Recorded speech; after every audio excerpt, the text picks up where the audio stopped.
Hello, everyone. You are listening to the latest Flyers Talk podcast presented by Great Railing. I am Jordan Hall, and as always, I am joined by the wonderful Taryn Hatcher and the dynamic Joe Fordyce. Joe and Taryn, we have arrived at Flyers training camp. Flyers training camp is this week. The season feels closer and closer. There's going to be plenty of competition, and of course, in the sport of hockey, there are injuries as well. So we're going to get into all of it.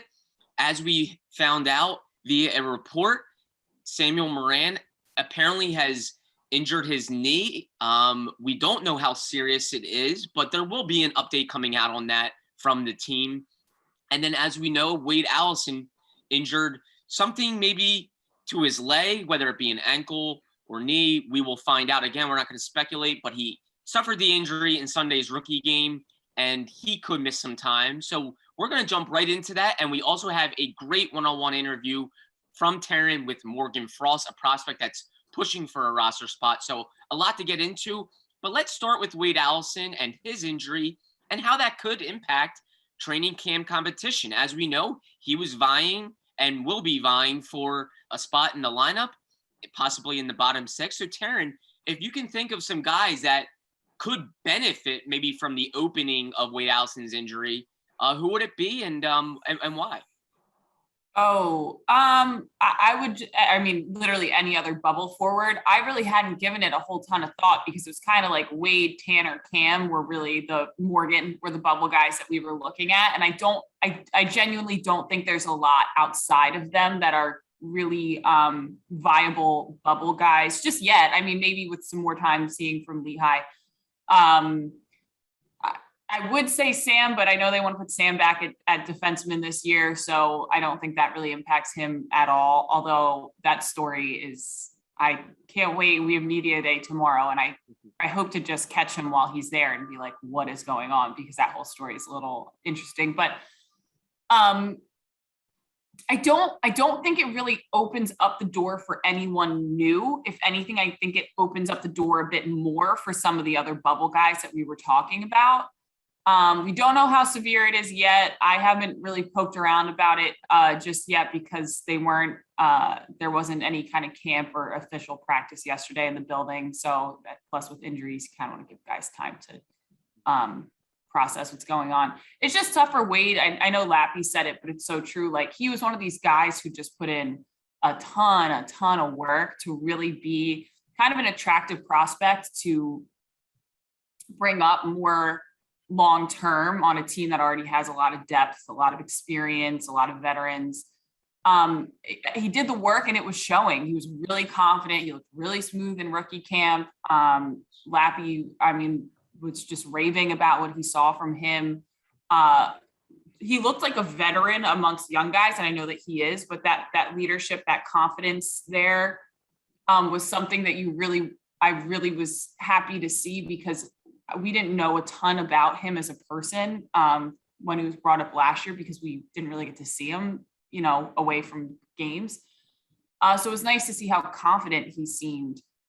So you just hope it's not like too crazy of a setback and that I know Lean Vino is going to talk later today from when we're recording the podcast. He probably would have already talked once the podcast comes out. So maybe we will know by now, but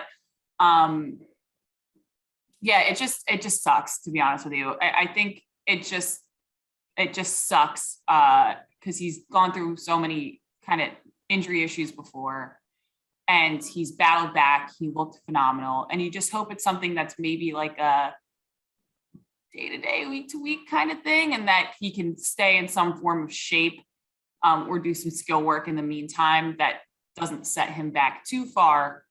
Beauty of this season, though, it's not 56 games. He's got more of a schedule to work with, trying to work his way back. So maybe we will get to see him, even if it's something a bit more difficult. But you just hope that's not the case. But I don't think it actually opens I could be totally wrong. At this point in what I've seen, I don't think it really opens the door for more players to enter that bubble. I think it just maybe gives other guys a little bit more space to work with trying to break onto the big club's roster.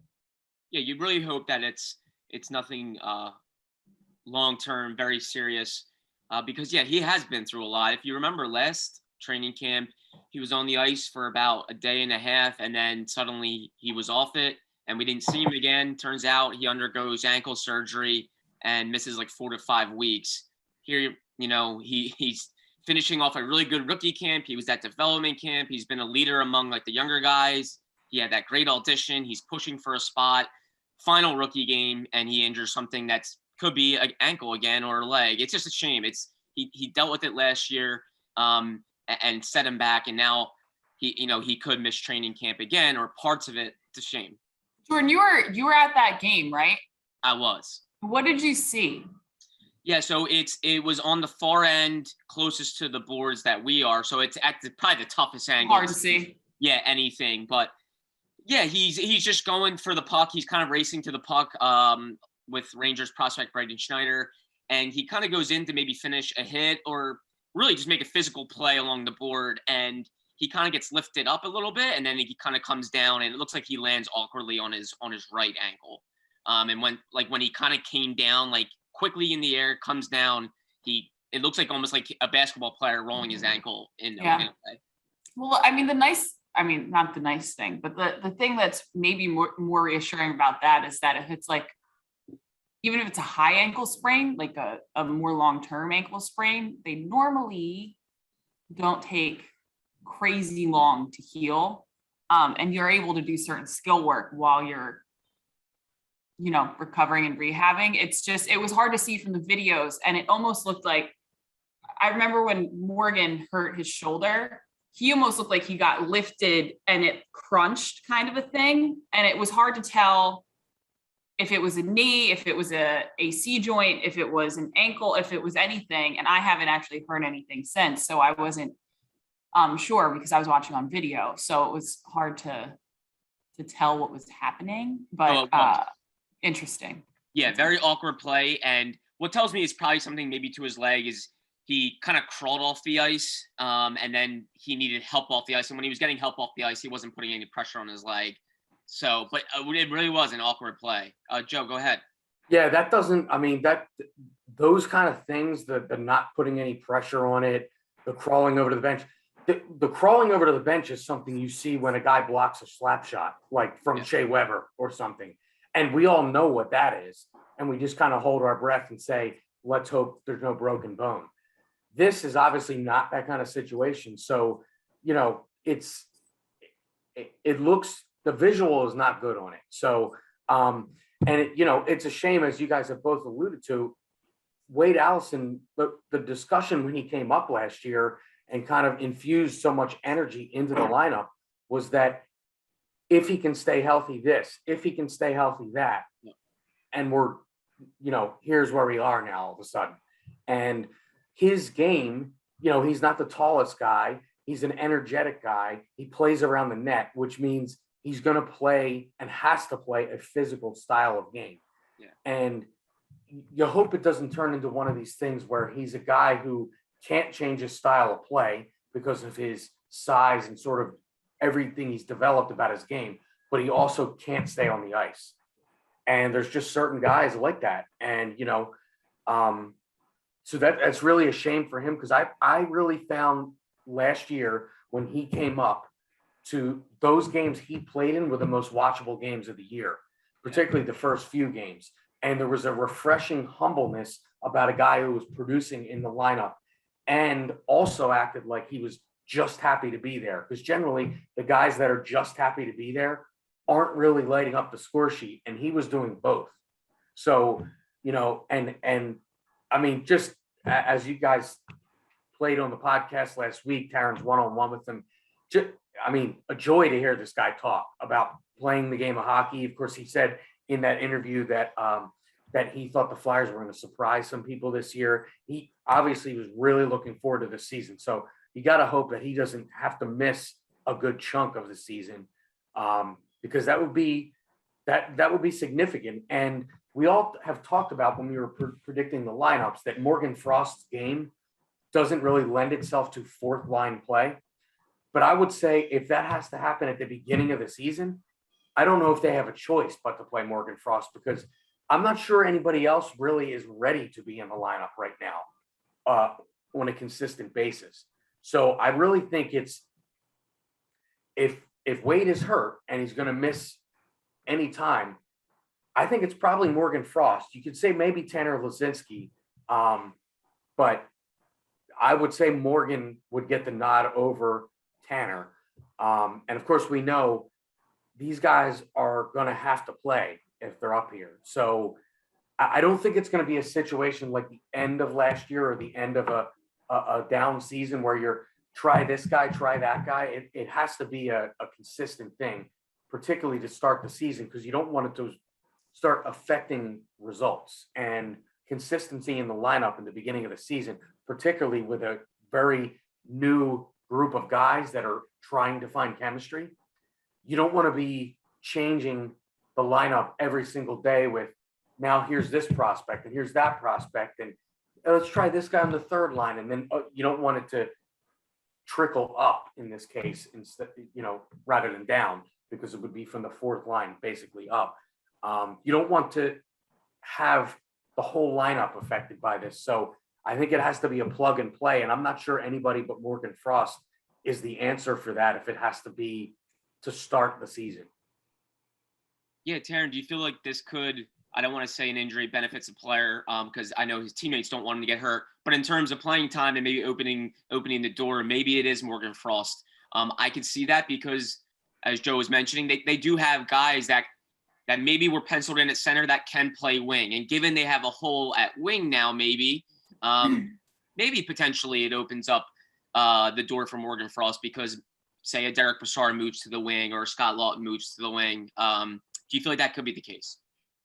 Yeah, for sure. And I was kind of thinking before, just based off of what I've seen from Morgan and seeing Morgan in person the other day at camp, and he does look bigger. He does look stronger. He, in our interview, which you'll get to hear here, he was very much, I think he very much embraces the reality that, yes, most people think I have to be like a top 6 guy based on my skill, but that's not probably going to happen here, at least not right now. And I have to get in where I can fit in, kind of a thing. And it seems like he's tried to recover and tailor his game as he has recovered to fitting more situations, I'll say. We won't know until we see him out there playing against NHL guys. So we'll get a better idea later at camp this week when we see him playing against NHL guys. But we know this. He said it before. I think he kind of alluded to it again in my interview. And I know it from being around him and talking to other reporters who've talked to him. Morgan has a hard time keeping on weight. I think his size was a big concern when it comes to playing fourth line against other kind of physical grinder type of guys. And Morgan's worked very hard to put on quite a bit of muscle. Yes, he's still not like the biggest hulking human in the world, but I think Morgan's efforts alone, maybe depending on, I don't want to put the carriage in front of the horse here, but I think depending on how he looks against the NHL guys later this week and then throughout the season, I think Morgan's work alone might have eventually pushed him ahead of Wade in terms of the number one call-up guy. I kind of hope that for him because, quite frankly, I think the Flyers want him to be that guy. I think they want him to be ready for the big club. But certainly now with what's going on with Wade, I think that kind of does some of the work for him in a crappy sort of roundabout way. But I wouldn't have been surprised if later in the season, whether it's scratching Nick and Derek Brassard or moving Derek Brassard, scratching Nick, bringing up Wade, bringing up Morgan, I wouldn't have been surprised if both of them were brought up at some point and if Morgan was kind of maybe the more highly touted one at that point in time. Yeah. Just because it sounds like he's really done a lot of work this summer. And I got the feeling from our interview and from the interview we did with him at the Skate Zone last week, it was really hard on him not playing hockey for as long as he did over the past, X amount of months since he got hurt. But I think when you're away for that long, you're not so close to the picture anymore that you can't see it, that you see it differently, sort of a thing. And I think he looks at it a little different and can, getting away from the minutia of the everyday and where do I fit in and this, that, and the next thing. I think maybe helped him mentally reset and approach. That was the vibe that I got. I don't want to put words in his mouth, but yeah, I do. I think it helps. I think as crappy as it is, and as much as no one wants to see Wade go down, especially because I know they're friends, I do think it helps Morgan's case. But I do think Morgan helped his case quite a bit, given what I've heard about how he worked this offseason and what I've seen and what he's said to me. Yeah. So in that way, hopefully he steps up, and then the Flyers, are happily surprised by the fact that they maybe have not one, but two steady call-ups between Morgan and Wade. Yeah, and I still think it just moves everyone up a step closer, but I don't know if it really changes their opening night lineup a ton. In reality, someone still needs to unseat Nicolas Aube-Kubel. It was kind of going to be him and Wade Allison competing for a final winger spot, and I really think the Flyers deep down want Morgan Frost to start at Lehigh. I think they want him thinking and pushing for a job in their lineup, but the kid's played 2 games in like 550 plus days since March 2020. So I just think they wouldn't mind him going to Lehigh, playing a huge role, being one of the guys that kind of starts the culture in Lehigh Valley under Ian LaPerriere, and playing in roles where he's going to get big minutes, he's going to kill penalties, he's going to play on the power play, all that, and then see where they're at. Because ultimately they still have a situation where Derek Brassard and Nate Thompson can be your third and fourth line centers, and your wingers are kind of set, unless Nicolas Aube-Kubel or someone else gets banged up or really shows that they're not ready. So I think it makes everyone just a little bit closer. The Linus Sandins, the Connor Bunnamans, the Tanner Lazinskis, the Jackson Cates, they're all closer, but I don't know if it really changes their lineup a ton. And I do feel bad, because I feel like we, and it's fair based off last year, to be honest, as much as I hate to say it, but I feel like we've all in some of these situations, for the hype and the excitement of these young guys, written off that Nick Aube-Kubel is just like not going to be good. He could play very well. He did have stretches of the year before where he played very well, and the Flyers will be better off if he plays well, because when he's playing well, he does add something to the team. He adds quite a layer of physicality, which I kind of think they need. But I don't mean to sound like we are writing off Nick, because I have not seen anything from Nick yet. And while he did have a bad year last year, let's be realistic. Only Joel Farabee, and for a portion of the season, James Van Riemsdyk had a good year last year. So I don't mean to just toss Nick aside. Nick could still own this position and contribute for this team. And Jordan, I should point out too, and we saw this last year, that if they're looking for a guy to just fill a spot here and there, rather than bring up one of these big prospects, Connor Bunnaman has more games played in the NHL than any of these guys. I'm not talking about Aube-Kubel, but sure. And we heard last year, Alain Vigneault talked highly about Connor Bunnaman a lot after games. I mean, I remember him after games flat out saying that Bunny's line was the only line that played well. Yeah. And, they were playing more minutes than the top 6 at the end of certain games, because AV was so, I guess, perplexed with how his top 2 lines were playing. So I wouldn't put that past him either, because, he clearly, the coach likes Connor Bunnaman, and he's played in plenty of games, and he can come in and not, he's not going to come in and score a hat trick, but he's also not going to come in and cost you and appear like he doesn't belong there, which I don't know that you can make that guarantee with some of the other prospects that have such limited experience. So the Bunnaman factor, I think, is a real one as well. So Joe, this is interesting, and Jordan can attest to this, because I brought this up the other day at rookie camp. I said, I feel like it's very bizarre. We've all gotten amnesia when it comes to Connor Bunnaman, because we're all talking about Cam York, Lazinski, Wade Allison, those 3 really being it. Morgan Frost, sorry. How could I forget about Morgan? Those 4 really being it. And meanwhile, Connor Bunnaman's got the most call-up experience out of all of them.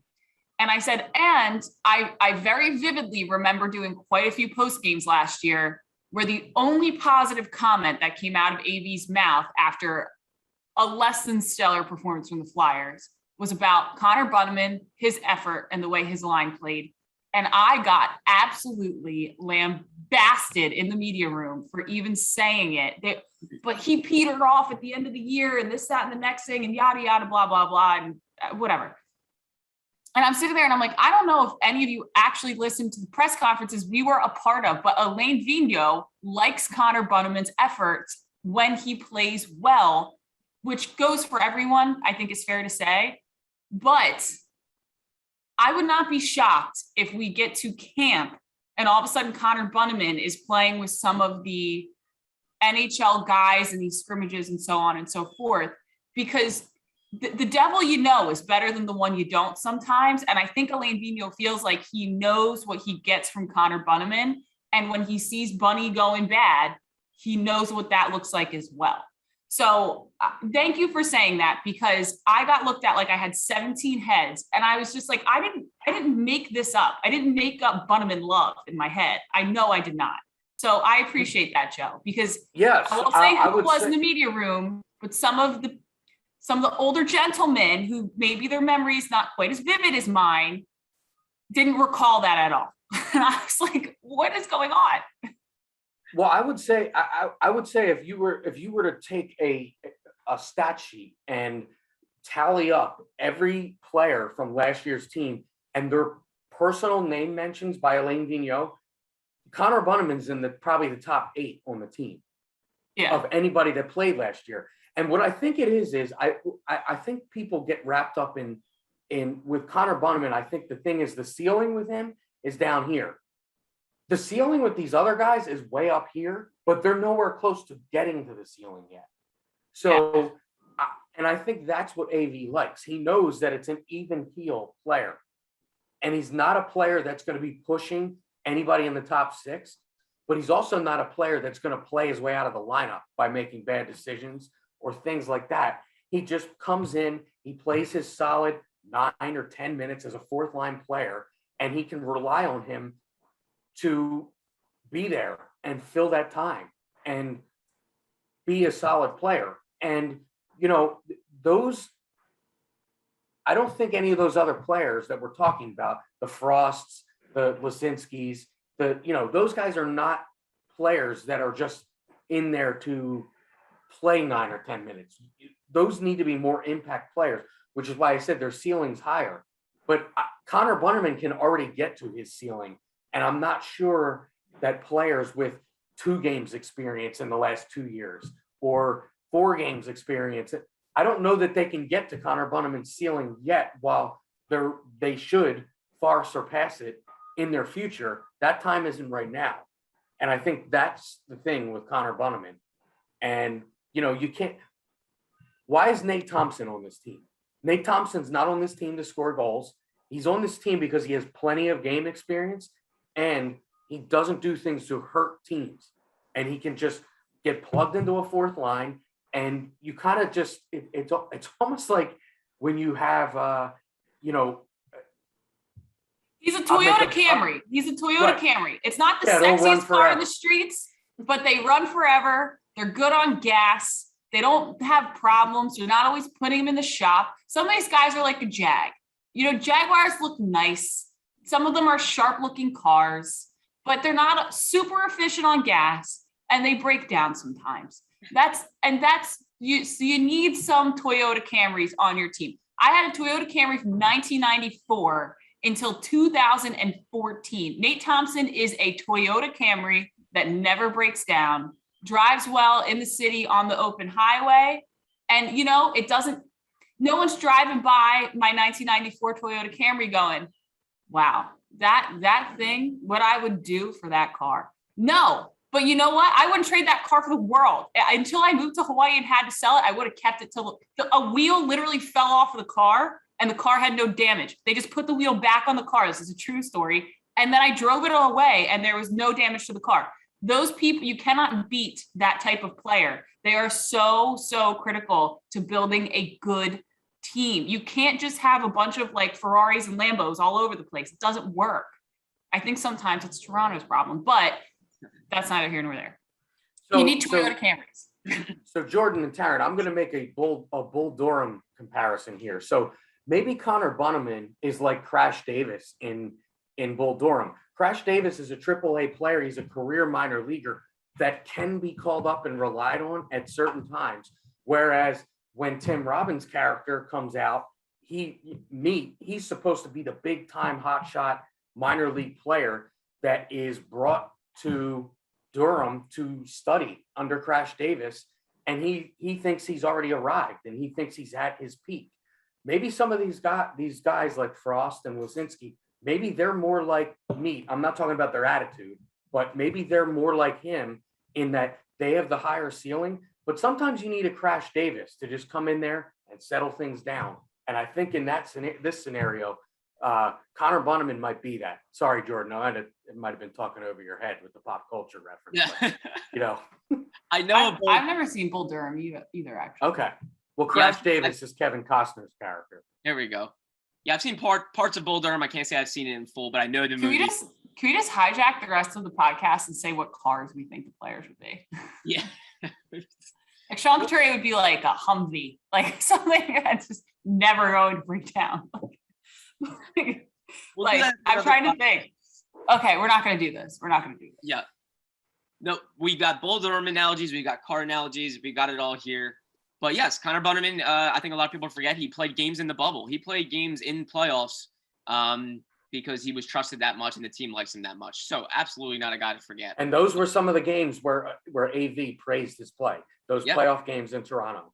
Indeed. We heard it after a lot of those games, him praising his play. Flyers Talk is brought to you by Great Railing. Stop into Great Railing for the highest quality and lowest prices on all your railing, decking, and fencing needs. Well, this really is a perfect time to get into Taryn's one-on-one interview with Morgan Frost, a guy that had a very good development camp, very good rookie camp, young prospect that still has tons of upside, and we're going to hear all about it in Taryn's interview right now. All right, Morgan, thank you so much for joining us. We have got to talk to you for a while, so we'll do a little bit of catch up and then a little bit of a look ahead to the future, if you're okay with that. We didn't get to talk to you a lot as you were coming back from the shoulder injury last February, because I know you weren't always around as you were dealing with some of the rehab from that. Can you kind of take us through just an overview of the timeline of the injury and all of the surgery rehab process that came after it? Yeah, so after the injury, I think it was like about a week and a half or 2 weeks after it happened, I flew to Colorado, spent a week there, got the surgery, spent a couple days right after the surgery that were tough there. And then, I think it was like a week. And then I came back and pretty much just rehabbed for like 3 or 4 months, but I stayed until the end of the season. And, I think I had 2 other trips during that time back to Colorado just to see the surgeon and get everything checked up again, just quick 2 or 3 day trips. And then, I was feeling pretty good. I started skating the last month of the season.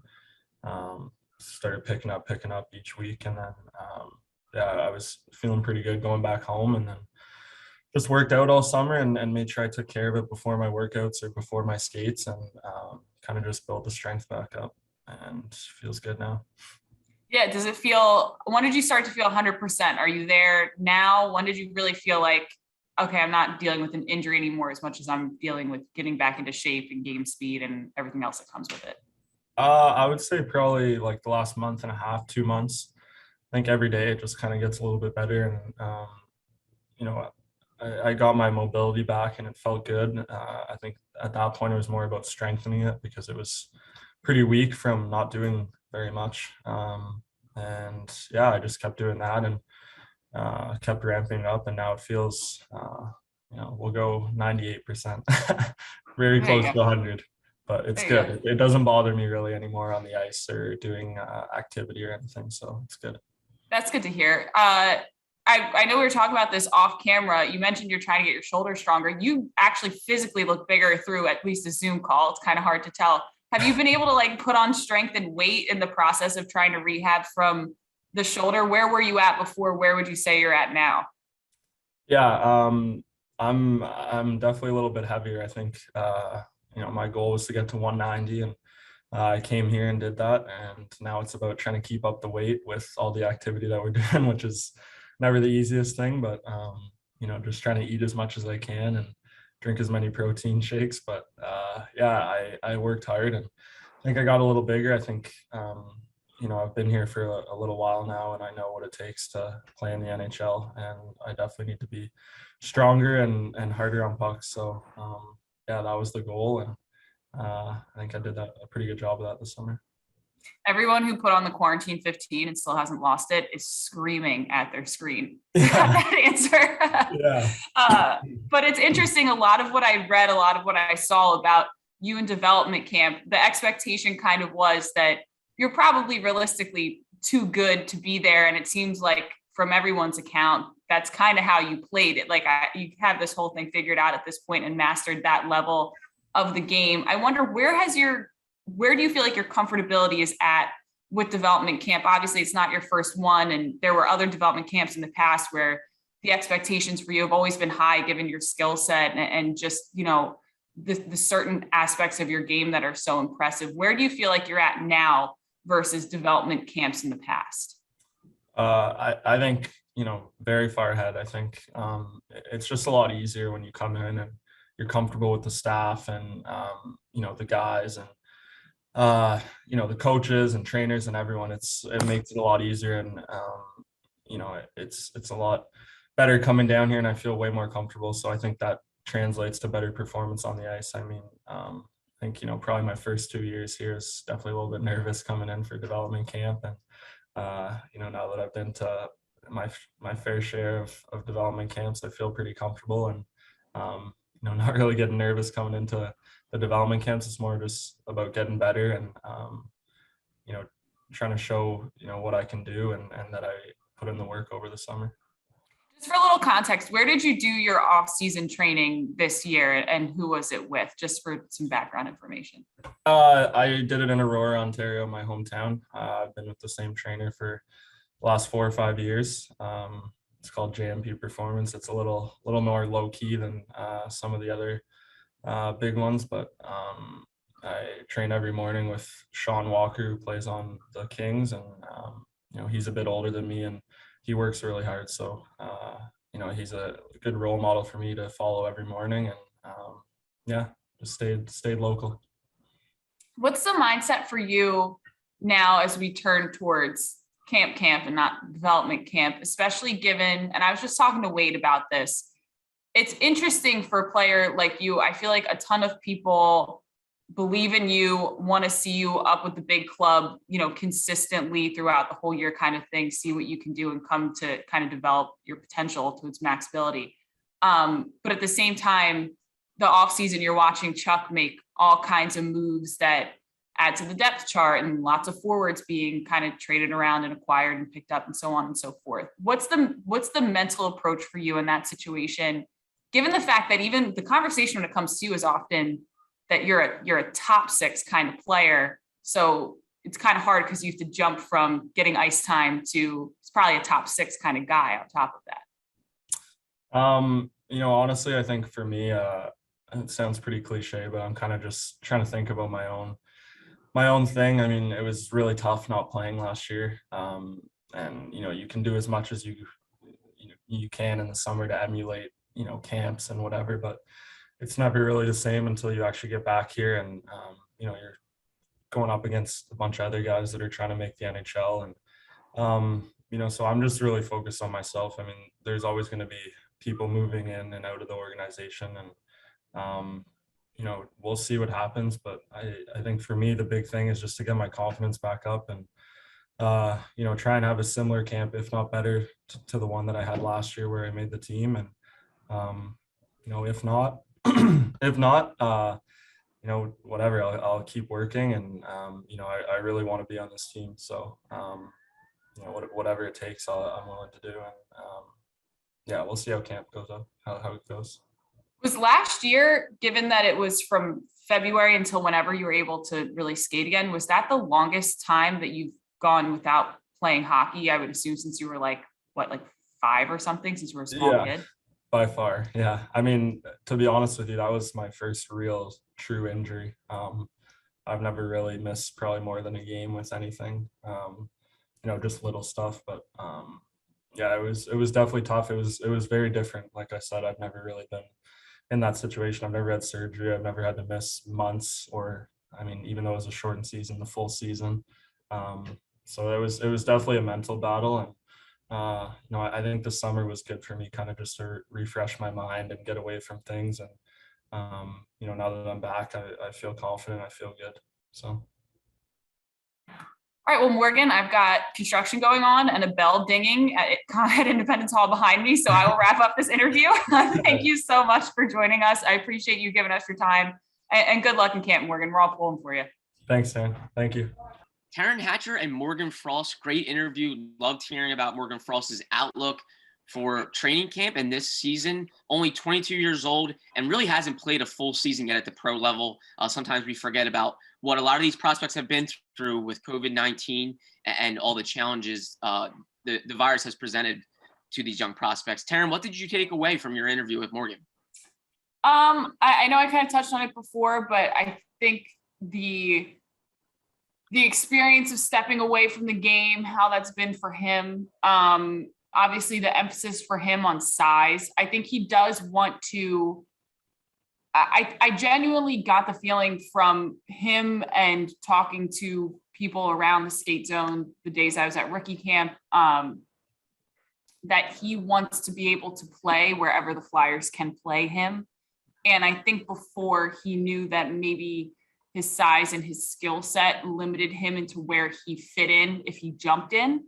I don't think he wants people to look at him as a guy who, okay, he's really skilled, so he has to play top six, and he's not physical or big enough to play against grinder type players. I don't think he wants that label on him anymore. And I think he made a conscious effort to try to prepare to be a little bit more versatile.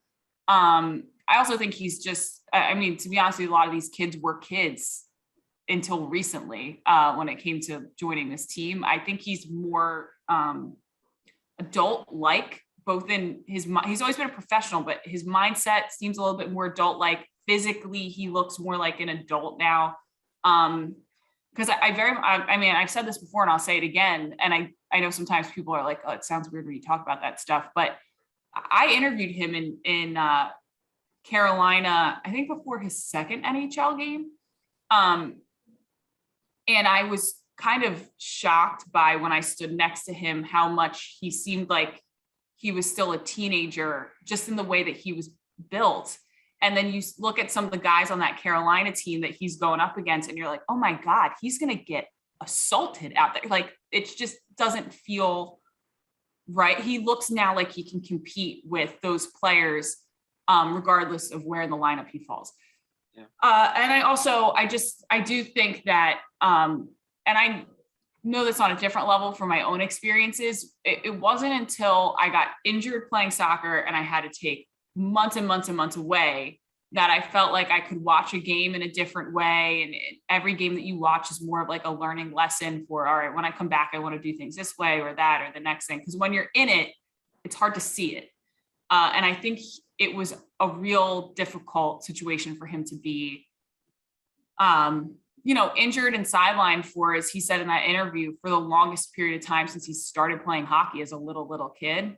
But I think getting away from it helps you see a little better sometimes. So I hope that for him, that's the case in terms of, again, when you're in the middle of it all, how do you really see what's going on around you? Sometimes you kind of got to take that bird's eye view and get away from it. And I think he did. So that's what I got from it, to be honest with you. Danny looks bigger. Yeah, that's helpful in hockey. Let's be real. Yeah, no, he really does. He looks more like a man. He looks more like a pro. And I think he wanted to, like you said, Taryn, and like he has said. And yeah, I think time away can offer good time for self-reflection. And I think you could tell Morgan got a lot of that and is really excited for camp. But let's shift gears a little bit and let's look at the other injury and let's look at the back end. Samuel Morin, it appears like he may have a knee injury. We don't know the severity or the significance of it. We're going to wait until we hear from Alain Vigneault and the Flyers on that. But if Samuel Morin can't start camp and can't be ready for the regular season, what does it do for others? Joe, I'll start with you. It looks like Samuel Morin may have been the seventh guy in the depth chart. So who maybe has the door opened a bit with this injury? Well, first off, I'll say this. A guy with Sam's history you never want to hear knee injury. And, we talked about this on here before about Sam's attitude and just how great of a guy he is. And just, the resiliency of him coming back from all these injuries. So we really hope that it's not another serious knee injury because he has dealt with many of them. But as we know, guys that are his size, I will say injuries to the back and lower extremities, generally, they don't just disappear for guys his size. I mean, you see it in basketball all the time. So again, we hope the best for Sam. I'll say this, if it's not Sam, I think the obvious answer here is Cam York. The only thing I'll say about Cam York is he's another guy that is a big time prospect for them, and they're going to want him to play. And if he's the 7th defenseman, I'm not sure he's going to play that much because I feel like, as we've talked about on previous podcasts here, that the 6-man defenseman, it seems pretty set in stone. We know about Ryan Ellis, we know about Provorov and Sanaheim, and I don't think, obviously Keith Yandel has the Iron Man streak going, so one would tell you he's going to play every game. I mean, there's not a lot of room to just get into the lineup every once in a while. So I would say that would give them some pause when it comes to Cam York. But I think he's the obvious answer. Unless you're looking for like a sort of a stopgap kind of guy, a guy that might be needed, but is generally okay watching a lot of games from the press box. And I don't think that's where they want Cam York. No, they want him to play games. He had a highly successful season last year, but it was a whirlwind. He played for 4 different teams, obviously, Michigan, US at the World Juniors. He played for the Phantoms and then the Flyers. Having him in a situation where it's a little more steady and consistent and playing games is probably great for him. But I will say, Joe, as you mentioned, if an injury happens to the guys that we think are going to be in their 6, Samuel Morin maybe was the next man up. Now it just puts Cam York maybe one step closer to getting in the lineup if an injury hits the Flyers. But they do have some veteran guys that they did sign in the offseason, a little older, more pro experience that maybe could be your good 7th man, like you said, Joe. No problem having them watch games. Where's Cam York you want playing? Taryn, what? Right, and I would just say, if I could just say one more thing, when you have guys like Justin Braun and Keith Yandel obviously has shown that he's durable, but you have guys like Justin Braun and veteran players, nagging injuries happen. So I would say if you have the opportunity, and obviously we're not wishing this to happen, where somebody's going to miss 2 weeks or 3 weeks and you can play Cam York in, 8 games, 7 or 8 games, by all means, I would take the opportunity to play him in the 7 or 8 games. It's just the injuries where a guy is out for this game or he might be out for that game. I don't think those are the situations where you want to bring Cam York up, because you got to think too, he's a young guy with a lot of expectations. You don't want to start playing with his emotions. Come out and play a great game in the NHL and immediately take the bus back to Lehigh. I don't think that's healthy for a guy that you are going to be relying on in the future. So you don't want to do all this back and forth. So I would say if you have the opportunity to play consistent, couple weeks, take it. But if it's a game, maybe 2 games, I would say look elsewhere. Can we unbury the lead with the Sam Rand story though? Because this is why I was laughing a little bit when we started talking about it. If you saw on YouTube, this has become like one of the more bizarre stories to come out of camp, because first, and I'm not going to call anybody out on this because I'm sure somebody did get from like some kind of source that just got it wrong, that Sam Morin had some traumatic knee injury. And, I think all of us were just like, because we all really like everyone, I can speak for everyone in the media room. We all really like Sam. He is a really nice guy who genuinely works very hard and deserves a good career. There's a reason why we all pull for Sam when you hear these things. And I think that's why there was such a immediate outpouring of compassion about there being a potential career-ending injury on Sam's front. And then it comes out, let me see what time it came out last night. Then Riley Cote pushes out yesterday at 12:30 in the afternoon, a text message exchange that he had with Sam saying, hey, I'm really sorry if there's anything I can do. I really feel for you. And Sam goes, oh, I'm all good. I don't know who tweet that got this information. My knee got banged up a little, but nothing major. Everyone been texting me. Ha ha ha ha ha ha. So I'm hoping that Sam's okay. Because the kid does deserve, even if it doesn't make sense here, I hope that this leads as like an audition to somewhere else where he does have a NHL career. It means so much to him. But I do think the lead with this story kind of was like the bizarreness of it all, because we got Riley Cote out here breaking Sam Morin knee news. But I do think for everybody who's like jumping down different reporters' throats about them tweeting about it instantly, just know the only reason why there was such a strong reaction so early to the news, I do think is because everyone wants Sam to do well. And it was a little bit gutting when I saw the news, I didn't tweet anything about it first. I was texting a few people being like, what's going on? And they were like, just hold off on saying anything, whatever. And so I was like, okay, either it's really bad and that's why they don't want me to say anything, or it's really not what it seems, but they don't want to dispel it just yet till they know what it is. I couldn't really figure out. Don't be mean to people on Twitter about breaking that news, because I think it was just most people wanting Sam to do well and feeling bad about it. But no, I was glad when I saw that text message exchange where Sam put 85 ha-has about I'm okay. My knee just got a little bit tweaked. You got to like the nice fake news. I know. I was like Riley Cote as well. Yeah, but I do. Yeah, I was a little bit, I still don't know anything. Again, AV's talking after we get done the podcast, which means by the time the podcast comes out, he probably will have already spoke. Hopefully he addresses it and everybody knows what's going on and it's nothing serious, but I think that's why, folks. So just keep things I've just gotten to the bottom of who reported that originally, the devastating injury part. Yeah. But I'll keep it to myself. No, I mean, I know, but it's not, it's whatever. It's just, we hope Sam's okay at the end of the day. I think that's what this is all about. We hope Sam's all right. And I think, like everyone said, Justin Braun's an older guy. At some point, he might just need maintenance days and rest. And I think it's going to take those situations for Cam, and then probably Sam is next up to eat up some of that time. But again, that's all predicated on the idea that Sam's aight. So we'll see. Yeah, long story short, there does appear to be some type of injury to Samuel Morin, and that he could miss the start of training camp. It's not like nothing happened to him.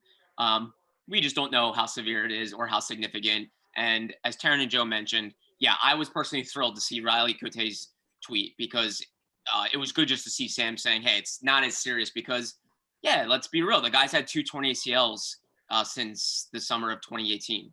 Right. And another injury to his knee would have been, if it was a serious one, would have been, really difficult to stomach, and would have been tough for Samuel Morin. So we hope he's okay. The humans in us definitely hope he's okay, because he's a great guy, works hard, and we wanted to see him be competing for the lineup. So let's hope it's nothing serious. We will find out soon, like Taryn said.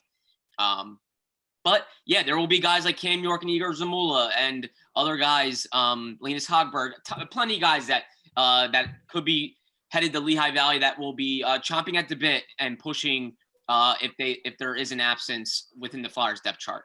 But we will hit on all of it as training camp starts this week, and we're excited for it. We'll be tackling it all and bringing it to you Flyers fans. But Taryn Hatcher and Joe Fordyce, thank you so much as always. Great chatting with you. A big thank you to Ben Berry, our podcast guru. And also Flyers fans, as always, thank you for listening to the latest Flyers Talk podcast presented by Great Railing. Wherever you get your podcast, please rate and listen, and we cannot wait to talk to you next time.